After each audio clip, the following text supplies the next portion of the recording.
The Pistons are the basketball champions of the world. Detroit, it's time. It's playoff time, Detroit. Let's go to work. Shout out Detroit. I got to buff up, you know what I'm saying? Detroit, I'm all the way in. Detroit Pistons, I'm all the way in. Let's do it. What's up, Pistons fans? Welcome to another episode of the Buffs On Podcast. We are the best POD in the 313. We've been away for a minute. Technical difficulties halted our last pod output, but we're back. We're going to talk a little bit about the Pistons president of basketball operations position, some of the candidates, and then we're going to talk about some candidates that may pique our interest individually, and we'll take it from there. So hopefully we won't keep you guys too long today, but we got three of us here today. We got Vali, we got me, we got Gabe. Gabe is the guy here with the whole list, not whole list, but a list of some of the guys that the Pistons are considering at the time. So Gabe, I hand it over to you. Read us some of the names that you got written down for potential candidates for this position. Yeah, here's some names for you. Some good, some you probably roll your eyes at, and others you probably don't know. So we started off with the Pistons legend Dwayne Casey on the list, of course. And then we have some guys named Bryson Graham, John Hammond, Neil Olshey, John Horst, current front office of the Bucks, I believe. We have Scott Perry, who I also don't know. And then Tim Connolly, who is the current head of basketball ops at Minnesota, and he also built the Denver Nuggets. And then also the little hot name right now, JJ Redick. And I think I've also heard rumblings about like Tayshaun Prince. I'm not sure how real that is. I don't pay for the subscription, so I can't read the up-to-date articles. But of those names, Amit, which one, sticks out to you? For me, I mean, I don't know a lot of those guys per se. I believe some of them played in the league. Of course, I'm more familiar with Tayshaun. But the name that really sticks out to me is JJ Redick. It's just it's a really intriguing move for me. I think I texted it in the chat, and Gabe, you replied and said you would be more open to someone that's more experienced than JJ, which I totally get. But just the way he sees the game, the way he's coveted by, all of these articles and ESPN having him as one of their reporters, his insight, of course, having a podcast with LeBron James and actually getting to see inside of his mind is absolutely amazing. So I think that would be an incredible get for the Pistons. And, with the generation that the Pistons have, like with Cade, Asar, Ivy, Duran, Stu, they're all super young guys. And of course, yeah, you need a guy that is, can teach them and kind of be like a father figure to them, like Dwayne Casey was, like Monty Williams was trying to be. But maybe if we bring in a guy like JJ Redick, who has maybe a little bit less of an age gap, maybe it helps out a little bit more. I know that the president of basketball operations doesn't always have one-on-one contact with the players, but I'm really intrigued by that move just to see how it goes. And like he's well connected around the NBA. Like a lot of players like him. So if you got a guy like JJ Redick as the head of your program, I think more guys are more likely to come in and play for your team. So that's my little spiel on why I think we should go after JJ Redick. Not that I'm saying any of these other candidates are bad choices, but why I wouldn't be very mad if we did go the JJ Redick. Vali, you've been silent to this point. Is there a name that has stuck out to you to this point? Yeah, there has. I did want to touch on Reddick a little bit though, because Reddick is definitely one of the names that stuck out to me. When I saw like the first list of what was it, like 5 candidates, Reddick's name was like immediately jumped to my eye. Mainly because he's the only guy I formerly know and that having watched him play. But I mean, you touch on it, so well respected for his basketball mind by his peers. And he's such an intelligent guy that he's being linked to some coaching jobs as well. So I think it's kind of like an individual big career decision path for JJ Redick. Does he decide to take a front office route or does he decide to take a coaching route? But if you have the opportunities for both, I think that speaks wonders for your basketball mind. I also, I think we've seen some reports that whoever this new person is going to be coming in this front office position, knows that Troy Weaver's job and Monty Williams' job is not 100% secure. And Redick, not that the other guys wouldn't. I feel like as a guy that's going to come in, no BS. Hey, Weaver, if I see you're not cutting it, you're gone. Monty, if I'm not liking what I'm seeing, you're gone. I feel like JJ isn't a guy to hesitate on those sort of things. You think Doc Rivers would be replacing him? Hell no. Doesn't JJ hate Doc Reddick? He had Doc? his best years under Yeah, him but I swear they in had some LA. dispute or something like about calling him out about losing all the time. Um, I mean, I'm with you. I'll get into my candidate, but I'm a huge fan of JJ Redick. Gabe, what do you think of JJ Redick? He must have a good basketball mind to be talking with LeBron and stuff like that. And like you said, to be coveted for both head coaching and front office roles, it might just be that he's like the hype new name, or it could be that he's like one of these young guys who understands the new basketball rather than like an old head who might be like 5 years behind. Like we just saw Minnesota destroy Nuggets, and they're a new team, and like maybe we need like a guy whose brain knows that we need to go a step ahead rather than try to copy what won, when he was in the league or when he coached his last championship, for instance. For Yeah, me, Mike, sorry, go sorry. ahead. No, I was just gonna say with Redick, it seems like a different hire, like age wise, but a hire we need. When you look at it, we've been picking up scraps. We picked up Casey, fired by Toronto, won the coach of the year. We picked up Monty, coach, fired by Phoenix, he won coach of the year, but fired by Phoenix. We're picking up scraps of guys that have been in the league for a really long time. And before With that, this Stan really Van young Gundy. core, why not get a young guy to be the head of it? Mhm. Sorry, what you got? No, nothing. I was just gonna say before that it was Stan Van Gundy, who was basically scraps from Orlando. There you go. Like young team, kind of like fits the vibe of the city. Maybe we just need and this JJ Redick is an established guy, but in a sense, he's also a young guy compared to all the other candidates. Maybe we just need that breath of fresh air and more like I don't know. I don't want to say creativity and like openness in basketball, but it would be different to have a younger guy in that position, I think, and it'd be a change for us. But Yeah. Gabe, I got totally sidetracked. Continue what you're saying. I was going to add my name into the Mason pod here. Ideally, I think the big get would be Tim Conley, but like I said, he's currently the head of basketball ops at Minnesota, who might win the championship. So why would he leave after? Especially because I think he went there last year, right before the Gobert trade, and that's like what started his tenure. He also built the Denver Nuggets, so I think he just has an eye for talent, and he'd be a great guy. But This guy's a again, I don't think. monster. Yeah, I don't think that's What? So he realistic. turned Minnesota to a championship team, and he did Yeah, in like a year. But I think realistically, John Horst is the name I'd like. He's the Milwaukee Bucks GM. He's from Michigan, and I think he was in our front office previously for like a few years. He built a great team there in Milwaukee. He did not want to sign Doc Rivers. He wanted Nick Nurse, but he got overridden, which is a good sign, I guess, that he didn't want that guy. For me, I don't know. He just seems like one of those guys who he'll right the ship, he'll steer you in the right direction. Maybe he's not the like flashiest guy or the most like, up to date and most outside the box guy, but I think he's one of those guys who'll just make sure that we're going to be doing things the right way, which for this organization would be a big step in the right direction.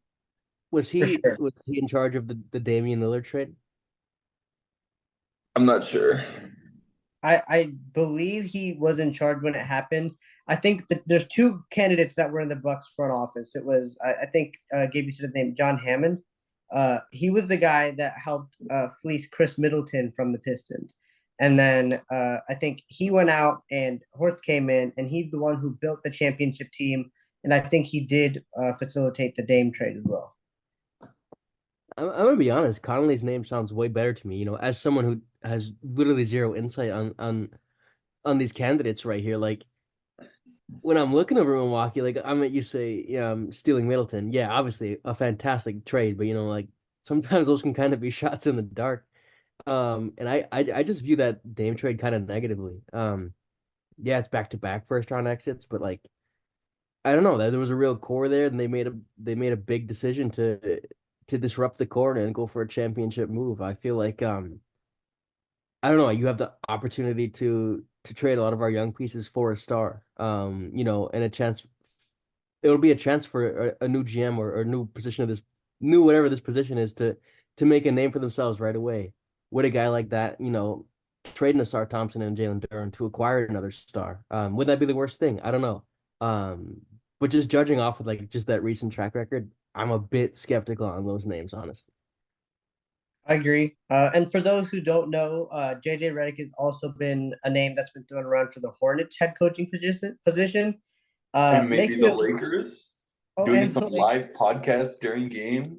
Yeah, exactly, man. So like, there's a lot that could happen here, and also I think Brian Windhorst reported that the Pistons and the Lakers could make a trade, but of head coaches, and that would be Monty Williams and Darvin Ham switching places. Woo! So I don't know, man. I mean, there's been some fishy stuff going out there around Darvin Ham, but Bring the old 04 squad back together, man. Let's get my candidate up in here. Let's bring Chauncey back. Let's get the boys together, man. let's do it. Let's have Chauncey in the head chair, Darvin in the second seat, Tayshawn at the PBOP. Like, let's go. We've Uh, seen Big Ben like come into some practices. I know there's some pictures with him and Stu. Just get the gang back together. exactly. And Rip's around all the time. She's He could talking be there about for the this. vibe.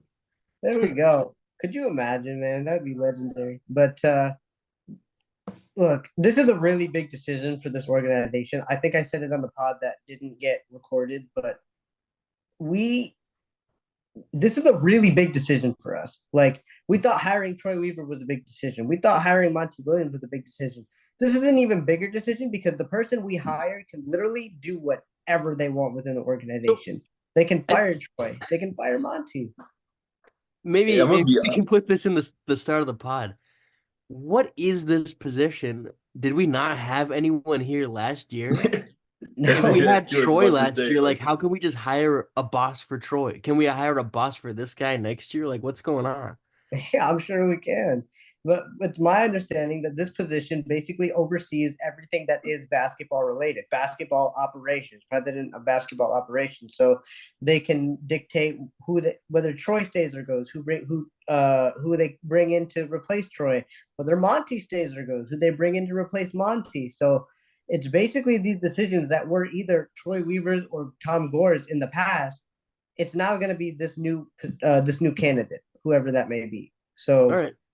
you the way know, I see it, Troy will be kind of the draft guy and the kind of crazy Einstein guy, like what about this, what about that? And then the head of basketball ops kind of like he does the trades, he mhm. kind of reels it back in to actually make smart basketball decisions, which Weaver struggles with. Or identify Um, players that could be good fits that Weaver's not looking at. It's like yeah, a working in tandem thing. yeah, and Okay. I like Valley said, I'm not sure why we didn't have one. Since I think Stan Van Gundy was the last one, right? But he did Yeah, the and he was dual both. role. Yeah. He Yeah, was both. so yeah, I don't know. Hey, like, Seems like let's bring I in. wonder how many teams don't have one in the NBA. Maybe That's a we can good question. fact check that. Yeah, go ahead, fact check that. But uh, it's just like, to me, it seems like there's only one or two, maybe five organizations that you'd want to pick from for this position. Like, for me personally, that's OKC. I'd go into OKC and figure out whoever I could get.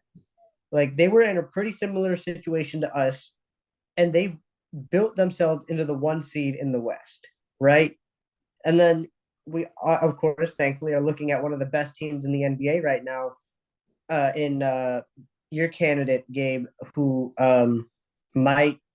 built the Nuggets and the Timberwolves, two teams that are at the top of the West and are, I would say, doing battle, but it looks like Minnesota is just doing work right now. So it just seems like there's a few organizations you'd want to take from. Um, and Minnesota, Denver, and OKC are at the top of that. I wish we got an OKC candidate up in here, but I'm happy with. I'm just I'm kind of with Valley. I'm a little skeptical on the Bucks picks, just a little bit. But any other notes on who we could potentially bring in as the president of basketball operations? I got a couple guys that the Pistons have been linked to in free agency. I just want to catch your guys' opinions on if we're doing Yeah, yes or no with those guys. I What you can got? I can still get into my candidate as well. I haven't Oh gone yeah, into go ahead.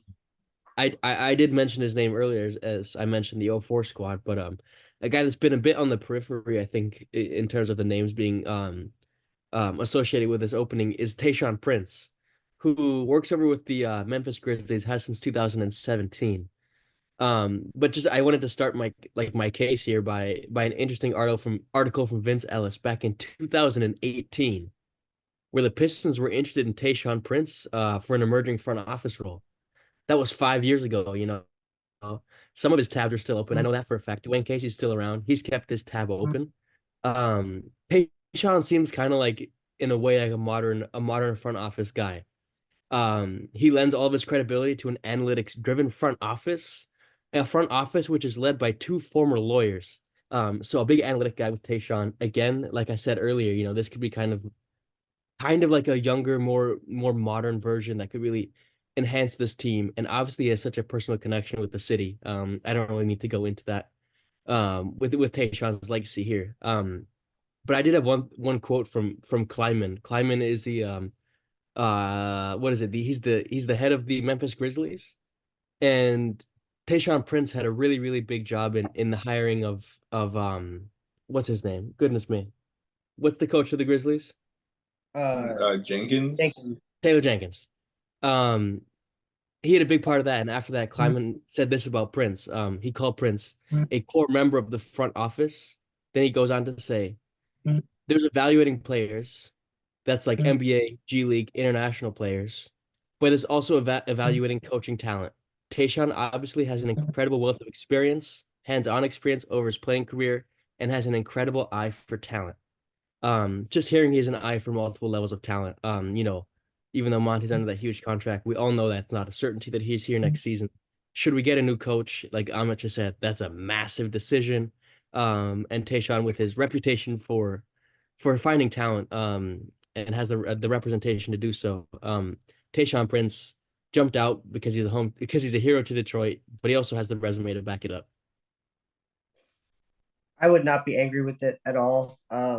Like you guys know who built the '04 team, right? That was Joe Dumars, the former player of the Bad Boys era. So like I think it would kind of be like super fitting if Tayshaun comes in and builds this team into like a championship team. Just keep the good times rolling, man. Like and that '04 team is the one that got me into basketball. They got me into Detroit basketball. So I would not be angry with it at all. I'm very open to it, and you just gave me a bunch of analytical purposes to back it up. I just threw a bunch of spew out there about how JJ Redick has a podcast, but hey, if Tayshaun comes in, I'm more than happy with it. Gabe, what do you think? Yes, same. I Memphis has been a really well-run organization. They draft great players. They have a great coach. They just seem up and down like a good organization, small market, you know, built through the draft. It's exactly what we need. So yeah, I'd be all in. Yeah, I mean that team had super high potential with John Morant, Dylan Brooks, Desmond Bain, Jaren Jackson Jr., and Steven Adams before everything just went to Steven Adams got traded to Houston. exactly right. Everything just went in downward direction once all of Jaw's off the court stuff started happening. It just kind of went bad, and then Dylan Brooks left, and and they still draft good players. They had David Roddy. I think he's in Phoenix now. That didn't work out, but there's another guy that I'm thinking of that I can't get his name out. But they like you Xavier said, Tillman was a pretty good player. He's Xavier on Tillman. Boston. Yeah. He's in Boston now. Yep. I mean, there's Zaire Williams, another high potential guy right there. Brandon Clarks was over there that was doing pretty well. So they've had some guys that like are the pieces to like take a team to the promised land, but it just fell apart unfortunately for them. But that's why I was kind of like super high on this Troy Weaver mindset of we want to get the person right. And I thought that that was just a really good way to look at it. It's just unfortunately, They he also got to said be good at basketball. exactly, and he said it right. We may not get the player right, but we got the person right. And I think Valley called me out on it one time, or one of you did, and you were like, "Yeah, we didn't get the player right on some of these guys." So, um, I'm curious to see what happens here. I don't think anything happens until after the playoffs are over. Because of course Milwaukee's gone now, so you're gonna get to interview those guys. Anybody from Philly you want to talk to, maybe that's the case, but it's gonna be a really big decision. I'm curious to see what happens. But any other notes on president of basketball operations candidates? All right. So I know we're running a little low on time here, but you can just give me a short little blurb on if you're okay or not okay with the situations I'm going to throw at you. And just let me know what you think. So, first things first, how would you feel about trading Jaden Ivey? I'd be very willing, depending on what's coming what's back. what's the Okay. scale we're doing here? How what's the scale we're using? Uh, just your willingness. Like if Jaden Ivey was traded, you just saw Pistons trade Jaden Ivey. That's the alert on your phone right now. What is your initial thought? Not and can't don't say for who, because of course that's the first thing you're gonna think. But is it gonna be like, oh man, that's tough, or is it gonna be like, oh okay, all right, let's see, we're making some moves here. So like, is it gonna be like a Okay. gut punch or an elevation? I think it'll be an emotional gut punch. However, after like that initial reaction comes, I think my basketball mind will come in and say, "Okay, that's all right." That's fair. Gabe, how would you feel? Yeah, somewhat similarly. I'd have that thought like it's too early. Yeah, And that's kind the thing I'd hate most, even if he fails here, I'd hate it much more if he went to another team and exploded onto yeah. the scene, right? Yeah, he has flashes. He's just, I don't know. But yeah, I think it would, I mean, could completely depend on who you get back, and I'm sure there's some names you're gonna throw out later that we might be able to sign. Yep. And then so another way I guess to look at it is, would you be open to trading Jaden Ivey? I guess the consensus answer here is yes. It's just for who. I'll keep moving it on here. Jalen Duren. Are we open to trading Duren, or are we do we want to keep him? Gabe, we'll start with you on this one. This one, I think, I mean, we'll talk about this later. May 12th draft lottery. If those ping pong balls land that we're number one and Alex Sarr is clearly the best player in the draft, um, then yes, trading Duren, as much as I love him, I saw a Reddit comment that's like people outside Detroit only see the like 25 and 23 stat lines. They don't see the three straight games of putting up like 9 and 6. And I think that's very Andre Drummond-esque, and it was very true. Um, like obviously he's super young, and I love Duren and everything. Like he's exploded onto the scene. Again, if I'd be like, oh, but then I think, oh, but it would be something good because his reputation around the league is like you want this guy on your team. He's like an up and coming guy. So immediately I think it must be a good return. And then if it weren't, I'd be very sad. Fair enough. Valley, your thoughts on getting rid of Duren? I mean, what I've said about Duren. I'm quite critical of him, especially on the defensive side of things and the effort side of things. However, there's a reason the rest of the NBA only sees those 20 games. It's because he is a goddamn monster. There's no other way around it. I'd be really, really upset if we traded Jalen Duren. I'm in the same boat. I don't want to trade Jalen Duren right now. I think I said it at the end of the season. He made such a drastic jump offensively from the beginning of this season to the end of the season. I have confidence that he can improve defensively. How are we feeling about a potential addition of Paul George this offseason and giving him a max contract? Oh, Throw him baby. a I jump max. in right away and say, hell yeah. Yeah. Give him all the years, give him all the options, give him all the money. Obviously it's between us a max or playing with Embiid and Maxi on a max. If that were me, or a lot of any I other teams, man. or Orlando on the max. If that were San me, I wouldn't Antonio. want the pressure of playoff P next to Doc Rivers. Just saying, I wouldn't want that. Orlando, like, you may as well just join the Pistons. You might as well. Nearly won a first like round, but you might like as well. if he wants to be the hero in like Detroit, like people just love him just because he's Paul George. And yeah, I would absolutely love that if we got him. I've been Paul George is daydreaming. 34 years old. That's my only hesitation. But How old is It besides he? that, don't matter. yeah, How old is he? exactly. Amit? 34. 34. You're giving him a 5-year max deal? Yeah, Meaning when he's 39, you're gonna pay him like $60 million? sure. Gabe Yeah, just I'm wants down. to know. All right, let's talk about a former Piston here. His last name on my head, unless you guys get another one to throw out there. You guys know where I'm going with this. Tobias Harris. See, that's the Mr. other case 0 for Paul points in game George. 7. Woo! The other case for Paul George is it's no matter what, so much better than spending the money on Tobias Harris, even if it would be less money in Tobias Harris. Um, I think his elimination game performance really sums up.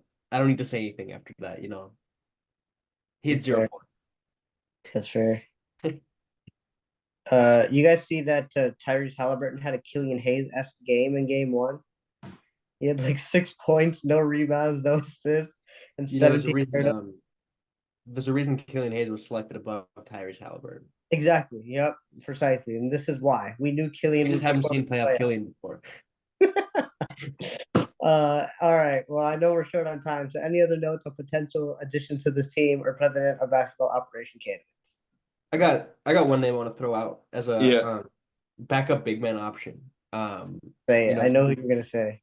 well, yeah, you said former Piston. I would love to bring Andre Drummond back to the team, man. That's what I said earlier at the trade deadline. And I you know know, and what, I Gabe? wasn't seeing clearly. I He's owe such you a an dang apology, solid Gabe. backup big, dude. Like he's say what you want about the guy. He's probably the best rebounder in the NBA, and he always has been. You know, that hasn't changed or anything. It's just been his minutes. He seems to be more like accepting of his role nowadays.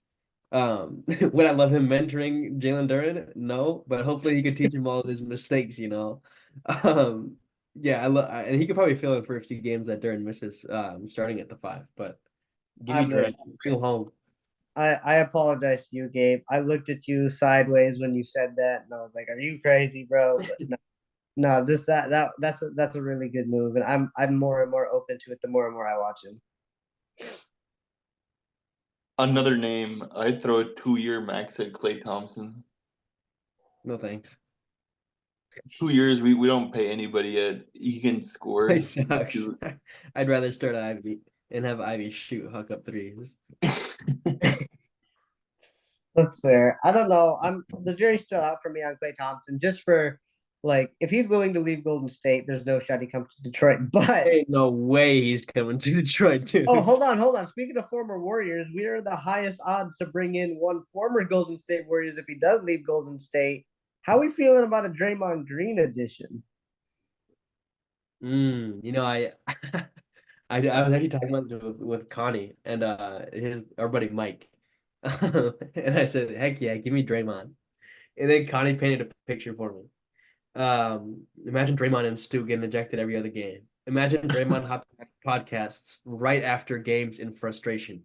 Imagine Draymond hopping on a podcast saying how poorly things are run in Detroit compared to Golden State. Credit to Connie for my ultimate decision on that. And it's a big no. That's fair. Gabe, your thoughts on the Draymond edition? I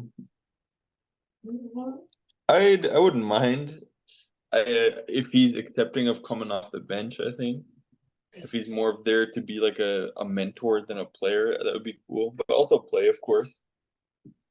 I wouldn't mind. I really wouldn't mind. I'm in the same boat. I wouldn't mind. Like, I could see some Draymond to Duren lobs going on here, and you bring Draymond and Cade out on the floor together, and then you can have Cade coming off the screens because everyone's gonna sag off of Draymond like 40 feet. Like, I don't hate the idea.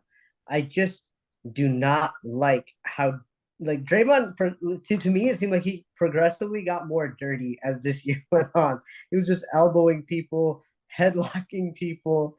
It kind of turned me away a little bit. But from, if we can just keep, I would say on the court stuff, off the court stuff, but he does these things on the court. So if we could just do things where he's doing things with a basketball that are beneficial to the team, I'm with it. I'm with it. Any other names that we can think of? Devin Booker trade.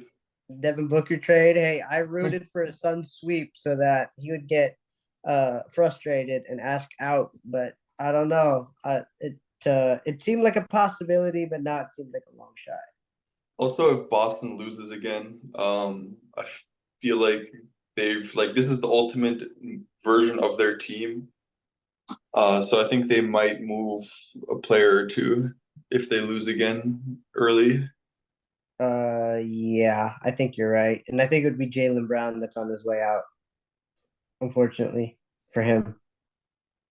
Would you get Jaylen Brown? Is Jaylen Brown a possibility? I'd love Jaylen Brown. Okay. Thoughts on an Asar Thompson trade? I'm a firm no on that. No. No. That's what I thought. Marcus Sasser, how would you feel? Sure. Yeah, right. Sure. Yeah, that's fine. I feel like he's like, just watching Tyrese Maxey in the playoffs, I can just see Sasser becoming not that quite of a level, but like a miniature version of that. I just hope we get to see something more from him next year. Any other notes on the Pistons, free agents, P-Bop, before we move out of here?